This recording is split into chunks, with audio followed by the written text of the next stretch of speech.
My daughter laughed as my grandson started calling another man Grandpa, right in the house I helped them buy. They thought I'd just vanish quietly. Instead, I rewrote my will, erased their future, and left behind a legacy they'll never touch. You won't believe how far I took it. Before we dive deeper, don't forget to subscribe and drop a comment letting us know where you're tuning in from. You don't expect your daughter to cut your role out of your grandson's life like trimming dead branches from a tree. You don't expect to walk into a birthday party you paid for, only to hear your name spoken like a problem to be solved.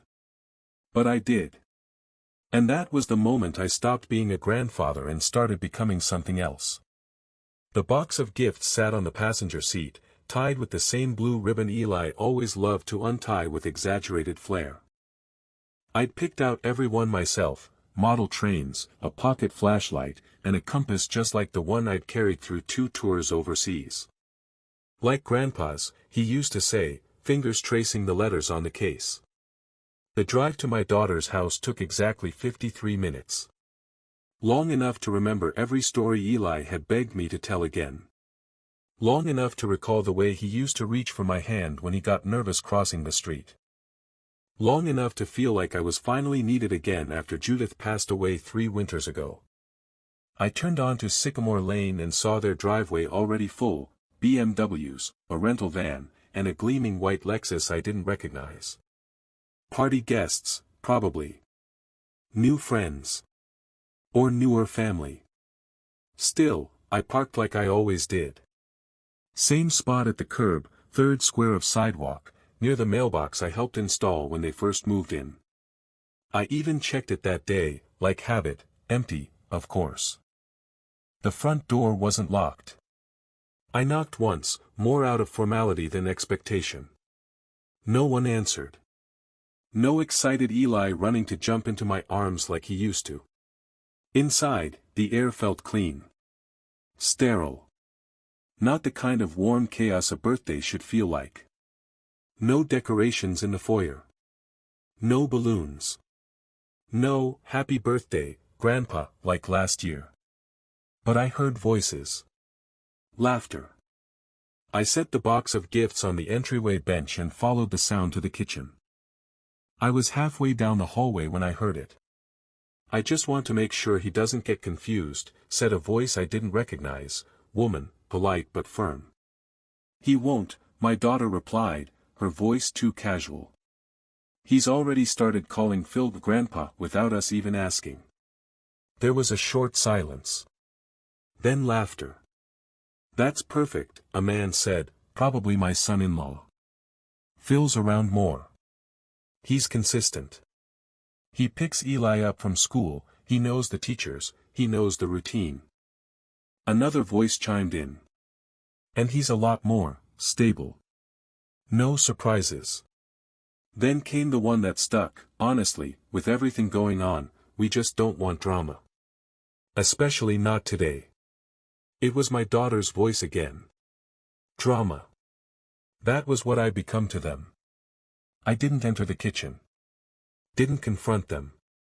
Didn't drop the gift box and ask why my grandson now called a man named Phil Grandpa.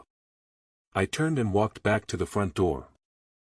Picked up the gift box, opened it quietly, and removed the compass. Just the compass. Everything else, train sets, flashlight, birthday card, I left neatly on the bench. Then I left. The drive home felt longer than the drive there. Not because of traffic, but because of what I was carrying now. I pulled into my driveway just before sunset. The old oak tree Judith had planted after we retired was blooming again, stubborn, proud, refusing to die even when half the trunk was split by lightning last summer. I should have had it cut down. Instead, I stood under it and watched the horizon go orange. I hadn't eaten. Didn't feel like it. Inside the house, the air was dry and familiar. Smelled faintly of old paper, pine polish, and the lemon oil Judith used on the hardwood floors. Her knitting basket still sat beside the couch, untouched. Even after 3 years, I hadn't had the heart to move it. I took the compass from my pocket and set it on the mantel. Right next to the urn. Looks like Eli won't be needing this one, Jude, I said aloud. They've got a new guy for the job. The house stayed silent, like it always did. But I heard her voice anyway. The one I carried in my head every day. Don't let them turn your love into shame, Roy. That boy deserves the best version of you, no matter what they think. But they'd already chosen. They'd chosen Phil. That night, I pulled the file drawer Judith used to keep locked. She labeled everything in neat cursive: house, equity, E.L., trust, wills, old. I opened the one marked E.L., trust. Inside were the documents from the year Eli was born. We'd set it up after a long talk over tea and strawberry cake on her birthday. It wasn't much at the time, but over the years, I'd fed it slowly, religiously: bonds, retirement rollover, physical metals, even the occasional real estate profit. The last statement read, $142,433.89, intended solely for Eli. Accessible at 21. To be used for education or first home purchase, it read. Judith's idea. Her handwriting. I read every page slowly. Then I set it aside. And opened a fresh yellow pad. At the top, I wrote. Trust, to be dissolved. Underneath it. Beneficiary, to be replaced. I didn't sleep that night. Not from grief. Not exactly. It was something colder than grief, more efficient, like the slow grind of gears shifting inside a well-oiled machine. Grief is what I felt when Judith died. That was raw and wet and impossible to ignore. This was clarity. The same kind I'd felt 40 years ago staring down supply chain sabotage during a critical logistics operation. You don't cry during betrayal. You get organized. By 4 a.m., I'd already made coffee, printed a full copy of the trust fund documents, and highlighted every clause I'd need to dissolve the agreement without legal backlash. The trust was revocable. Judith and I made sure of that, because we knew the future could turn. It had. I wasn't doing this out of spite. I was doing this because love, when thrown into the trash, stops being a gift. It becomes a lesson. I would teach them. The next morning, I visited the bank in person. Good morning, Mr. Hallberg, said the young teller behind the desk, all polite professionalism. What can I help you with today? I need to make an adjustment to my grandson's trust. She glanced at the folder I laid in front of her. Of course. Would you like to update the beneficiary, or?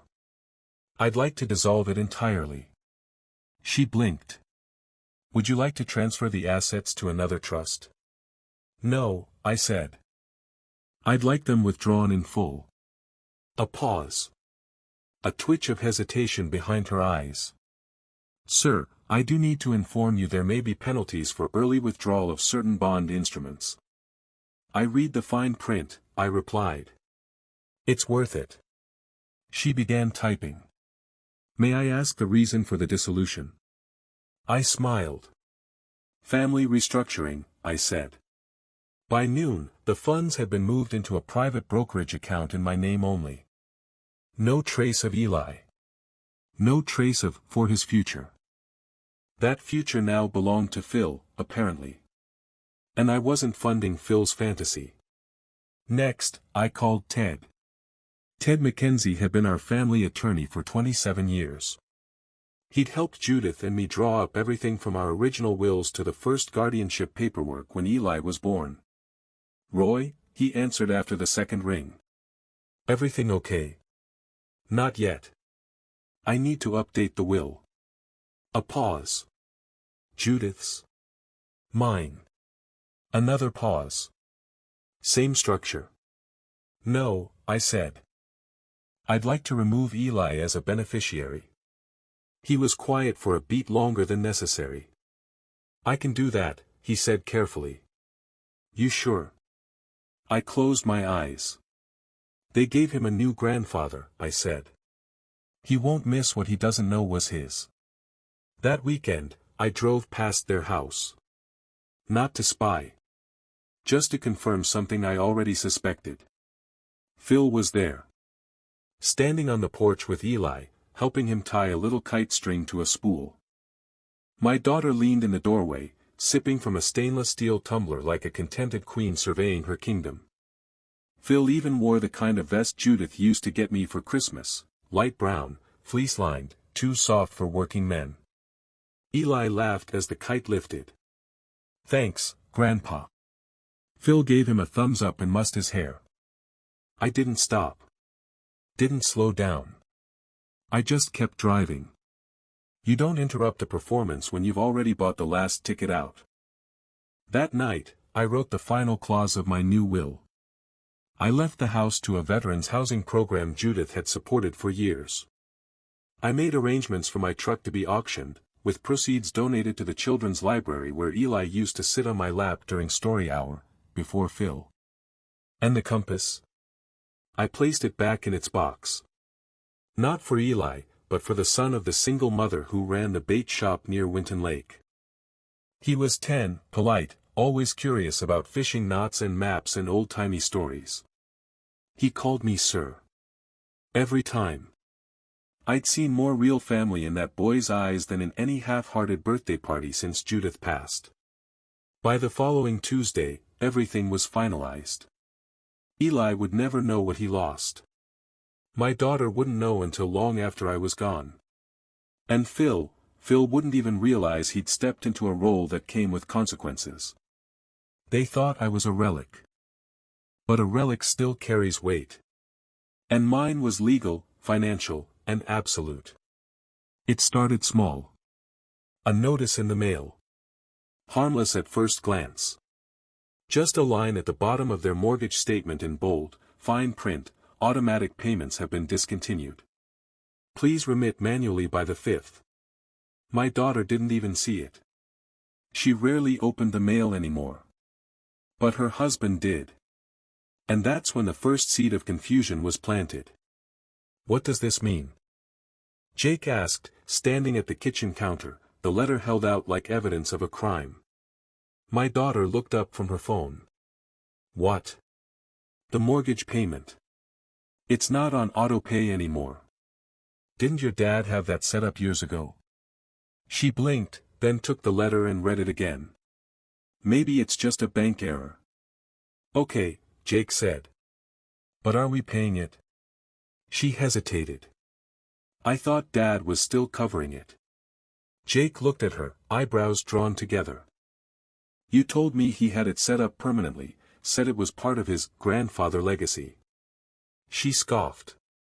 He did. He said that. Maybe he's just late. Jake didn't look convinced.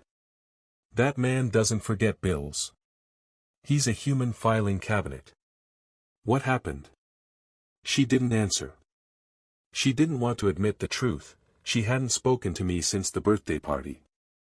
Not really. Just a text the next day: thanks for stopping by. Sorry things were hectic. Let's talk soon. I never replied. The next week, a second letter arrived. This one from the law office. The envelope was thick. Formal. Inside, a standard beneficiary removal notice. Not addressed to her, but copied to her son, through his legal guardians, her and Jake. The trust? Dissolved. The funds? Redirected. My daughter stared at it for 15 straight minutes at the kitchen table while Jake paced behind her. What is that? She held it up. Her hand trembled slightly. It's the trust. The one for Eli. Jake stopped. What about it? He cancelled it. Jake snatched the paper and skimmed it, eyes widening. Wait, all of it? She nodded, color draining from her face. That was supposed to be for college, Jake muttered. He said it was locked in. That's what you told me. That's what he told me. Did something happen between you two? She opened her mouth. Closed it again. The party. The conversation in the kitchen. That moment when she'd laughed with the guests about Phil being the more stable grandfather. The casual cruelty of it. How she hadn't even noticed I'd come and gone. "Oh God," she whispered. He was there. By that Friday, the cracks turned into fractures. The accountant called. A man named Roberts who handled some of their filing for tax season. "Just going through the latest documents. You guys didn't file the continuation paperwork for the co-signed education grant from the Hallberg Foundation." Jake frowned. "The what?" "The $10,000 private school grant from Roy Hallberg's Veterans Fund. It wasn't renewed." "That was automatic," Jake said, flipping through their receipts. "It always renewed. Not this year. And not next year either. The foundation has restructured. Looks like the account has been closed." "Closed?" Jake repeated. "By who?" A pause. "By Roy Hallberg. Personally. 3 weeks ago. That night, my daughter sat in her bedroom with the door closed. Jake was downstairs, pacing, muttering about refinancing and interest rates. On her nightstand were 3 things, a glass of wine, the mortgage statement, and a family photo. It was Eli's 5th birthday, cake in front of him, me kneeling beside him, handing him a toy boat. She was smiling in the background. Jake had one hand on her shoulder, the other holding a paper plate with a half-eaten slice of cake. She picked up the photo and stared at it. "Dad," she whispered into the room, "what did I do?" But she already knew. She just hadn't realized how far I'd take it. At 9:13 p.m. she texted me. "Can we talk soon? Something's going on with the trust. Are you okay?" I let it sit. Read receipt, yes. Response, none. At 11:47 p.m. another message. "Dad, please. Did I do something wrong?" I turned off the phone. Let her sit in the silence I'd lived in for the past 3 years. By the end of the month, the cracks had become chasms. Jake missed the second mortgage payment. The private school sent a notice, final tuition installment for Q3 must be paid in full. Financial aid not renewed. And then came the kicker. Their CPA emailed a summary showing that not only had the Hallberg Trust been dissolved, but the estate, my estate, had been formally restructured. A note at the bottom clarified. Per Mr. Hallberg's instructions, all previously named family beneficiaries have been removed. Estate now designated for charitable disbursement only. Jake printed it. Slammed it on the kitchen counter. "I told you," he snapped, his voice an octave too high. "I told you not to push him." My daughter didn't respond. She stared at the paper with a hollow look in her eyes, as if she'd seen a ghost. Because she had. The ghost of everything she believed would always be there. That same evening, Eli came home from school carrying a drawing. It was a picture of a boat. A small boy sat inside it, holding a fishing pole. Beside him, an old man with a beard and a green cap smiled under the sun. Above them, a cloud had been labeled Grandpa. Jake smiled automatically. "Hey buddy, is that you and Phil?" Eli looked confused. "No. That's me and Grandpa Roy." Jake's smile faltered. "Oh." Eli went on, oblivious. "Miss Helen asked who I look up to most. I said Grandpa Roy because he tells stories and he has a real compass and he helped me learn to read maps. Remember the trip we took to the lake with him?" Jake and my daughter exchanged glances. They remembered. It was the last real trip I took with Eli. The one they skipped because of some conference in Miami. I'd brought Eli out to the Winton Lake cabins for 3 days. Taught him how to make fire without matches. How to track cloud movement. How to listen to wind. Back then, he'd called me Grandpa without hesitation. And now, after everything, they thought a substitute in a fleece vest could replace that. Later that night, after Eli was asleep, Jake sat on the couch drinking a beer. He stared at the muted TV without watching. "I think we ruined this," he said. My daughter didn't answer. He turned to her. "I mean it. I think we broke something we can't fix." She swallowed. "I didn't think he'd retaliate." Jake scoffed. "It's not retaliation. It's math. He just stopped giving." She stood up abruptly. "I'm going to see him." Jake followed. "What are you going to say?" "I don't know. Something. Anything. You humiliated him." She spun on him. "We didn't humiliate him, he was the one who pulled away first." "Was he?" Jake asked. "Or did we just stop noticing him?"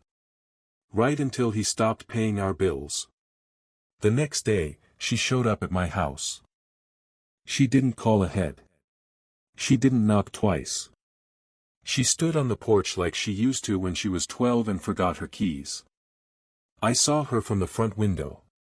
She looked older than I remembered. Not in years, but in weight. The weight of consequence.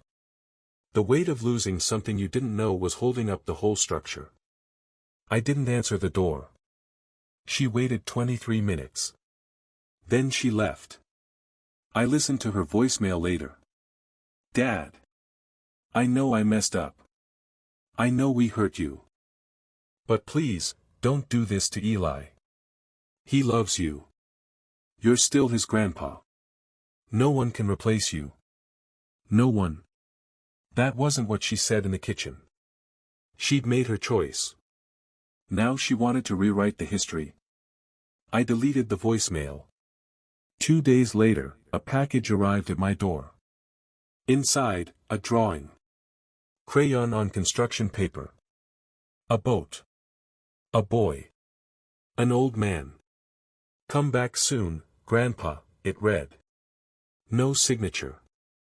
Just the purple crayon handwriting I recognized. Eli.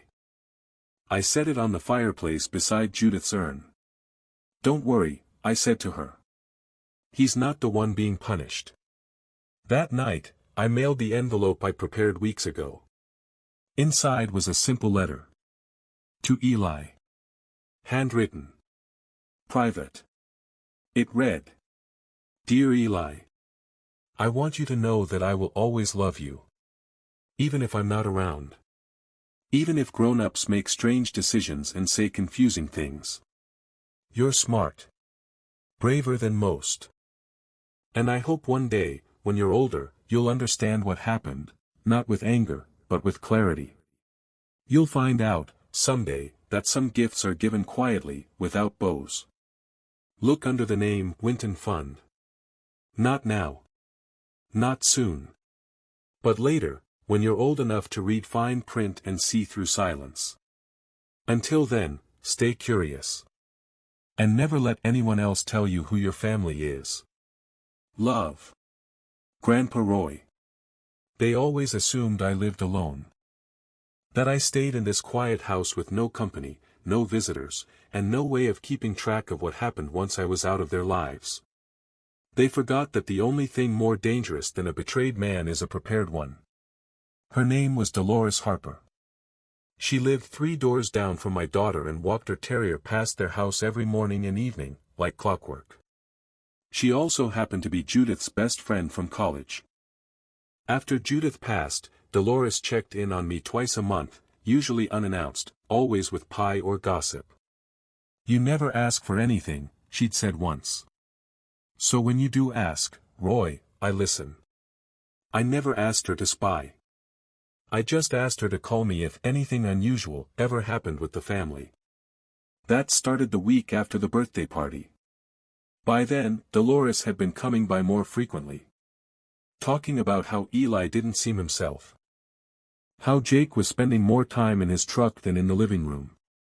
How my daughter's laughter had thinned into something brittle. "She's unraveling," Dolores told me one morning, handing me a small tin of peanut butter cookies. "I think she knows what she lost. She just doesn't want to admit it out loud." I didn't ask her to elaborate.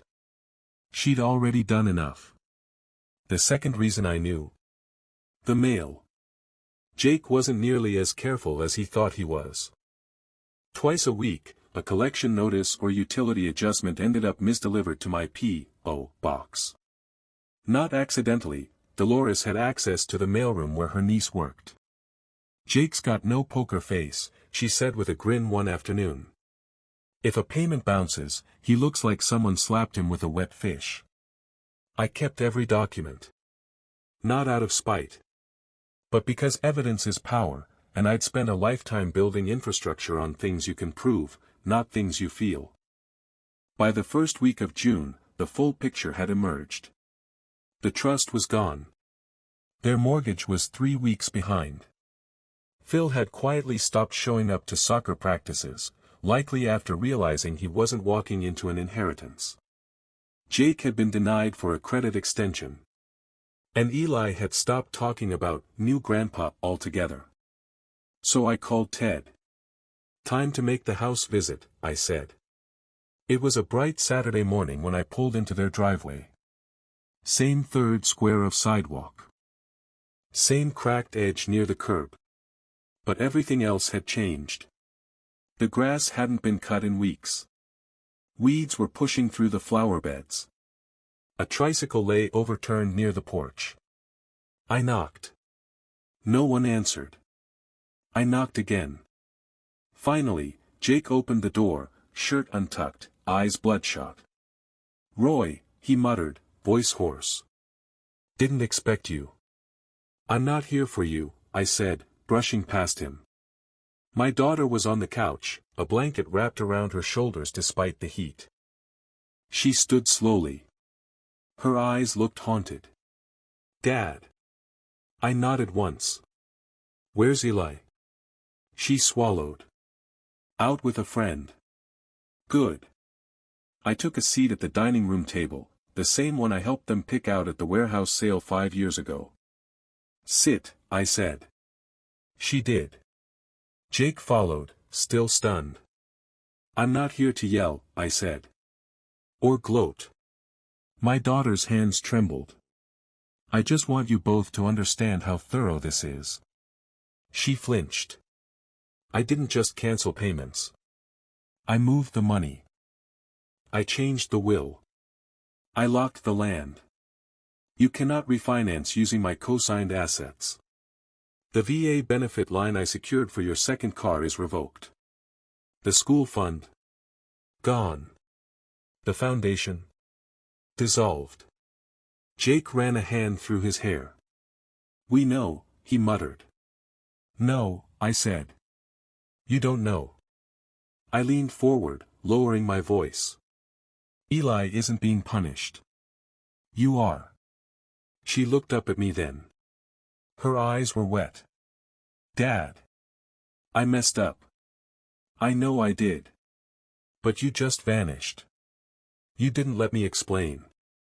I shook my head. "You didn't want to explain. You wanted me silent and useful. And when I stopped being convenient, you brought in a stand-in."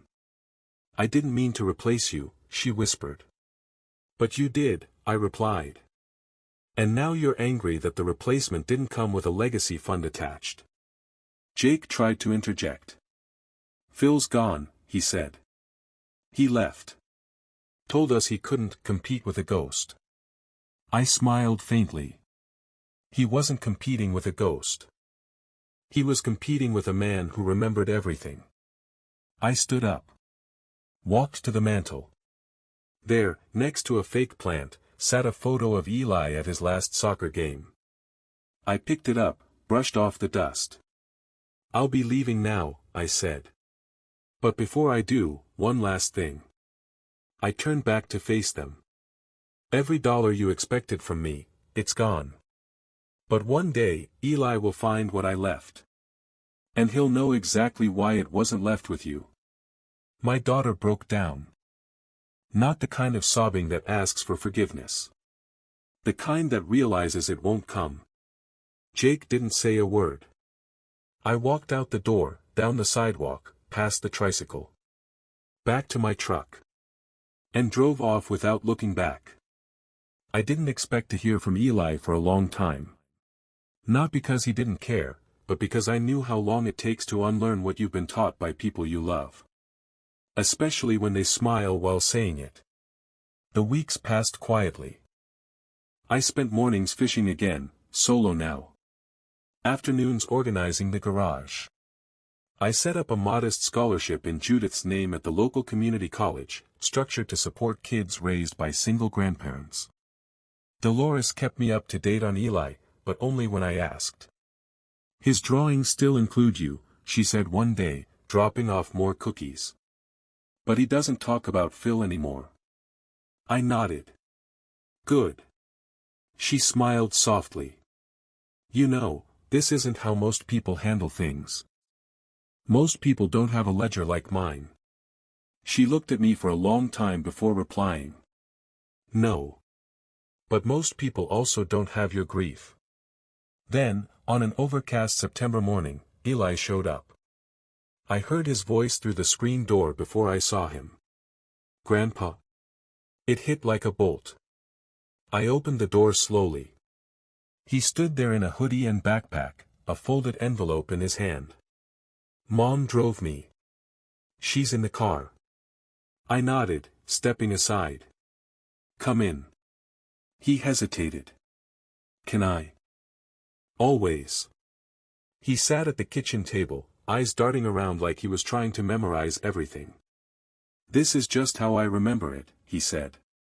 I poured him a glass of lemonade. I keep it that way. Judith would haunt me otherwise.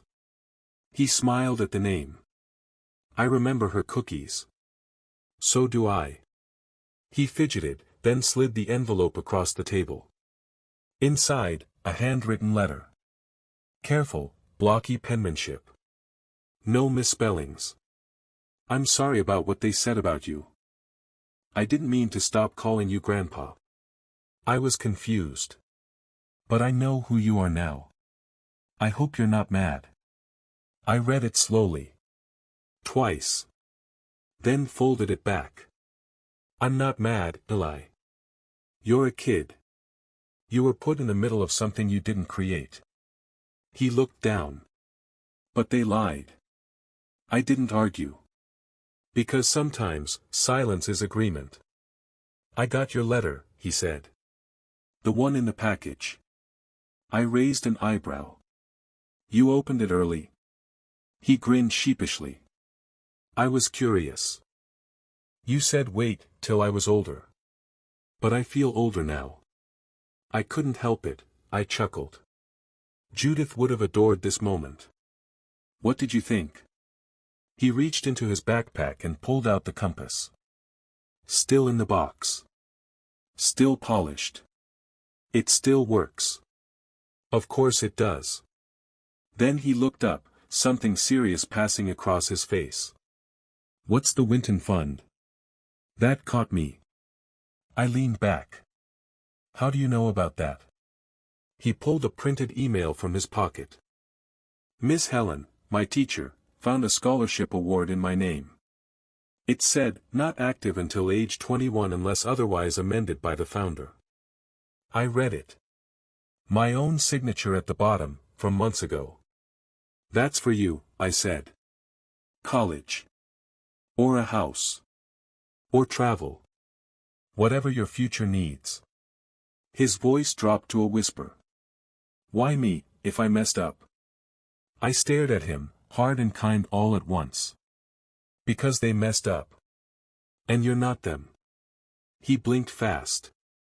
I didn't mention the tears. He clutched the compass like it was a lifeline. Can I still come visit? Anytime. Even if Mom doesn't like it. I smirked. Especially if she doesn't. He laughed. Loud. Free. Then stood. I should go. She's nervous. I walked him to the door. She was sitting in the car, watching. She didn't get out. Didn't wave. But her face was pale. And humbled. She knew. Before Eli left, he turned to me one last time. Are you still mad at her? I thought about it. About the birthdays missed. The erased photos. The mortgage. The laughter at that kitchen table. And then I thought about Judith. About the boy standing in front of me. About the future. No, I said. I'm not mad. He nodded, like that meant everything. Then he ran back to the car. The next week, I updated my will one final time. Not to undo anything, but to secure it. Eli's Winton fund would stay untouched until he turned 21. His name alone. No co-signers. No transfers. No access granted under anyone else's signature. It wouldn't change the past. But it would change what he could become. I'm not waiting for apologies anymore. But I'm also not bitter. Revenge, done right, doesn't taste like fire. It tastes like closure. And when it's built like a slow-burning fuse, legal, quiet, permanent, it outlives everyone's excuses. They tried to erase me from his life. But they didn't understand. Real grandfathers don't disappear. They engrave themselves into the future. Hello everyone, and thank you for watching. I truly hope you enjoyed listening to this story as much as I enjoyed creating it. If you did, please consider liking the video and subscribing to the channel to help support the creation of more stories like this. Have a great day or evening.